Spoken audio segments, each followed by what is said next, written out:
മായാവി കുട്ടിച്ചാത്തനും ലീലയും. പച്ചപ്പുള്ള ഒരു ഗ്രാമം. അവിടെ മാമ്പഴം പോലെ കറുത്തും ചിരിപോലെയുള്ള കണ്ണുകളുമുള്ള ഒരു കുട്ടിയുണ്ട്. അതാണ് നമ്മുടെ കുട്ടിച്ചാത്തൻ. അവന് മായാജാലമാണ് ഏറ്റവും ഇഷ്ടം. അവൻ മിക്കപ്പോഴും തറവാടുകളിലെ പൂമുഖങ്ങളിൽ വരും. ആരും കാണാതെ അവൻ ഒരുപാട് കളികൾ കളിക്കും. കുളത്തിലെ ആമ്പൽപ്പൂക്കളിൽ ഇരുന്നാണ് അവന്റെ ശ്രദ്ധ. ഇന്ന് ലീല എന്ന കുട്ടിയെ അവൻ കണ്ടു. അവളുടെ മുഖം വാടിയിരിക്കുന്നു. കളിപ്പാട്ടം കളഞ്ഞുപോയ വിഷമത്തിലാണവൾ. ഇവളെ എങ്ങനെ ഒന്ന് ചിരിപ്പിക്കും? കുട്ടിച്ചാത്തൻ ആലോചിച്ചു. ആദ്യം അവൻ ഒരു ചെറിയ വികൃതി കാണിച്ചു. ലീലയുടെ മുമ്പിൽ വെച്ച വെള്ളം നിറച്ച ചെമ്പുപാത്രം. ഒറ്റയടിക്ക് ആ പാത്രം മറിഞ്ഞു വീണു. തപ്പോ! ഇതെന്തൊരത്ഭുതം!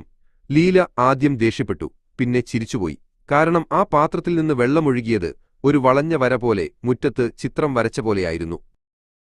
കുട്ടിച്ചാത്തൻ ഒളിച്ചുനിന്ന് സന്തോഷിച്ചു. കളിയാക്കുന്ന സ്വഭാവം നല്ലതാണ്, പക്ഷെ ഇപ്പോൾ രക്ഷകന്റെ ഊഴമാണ്.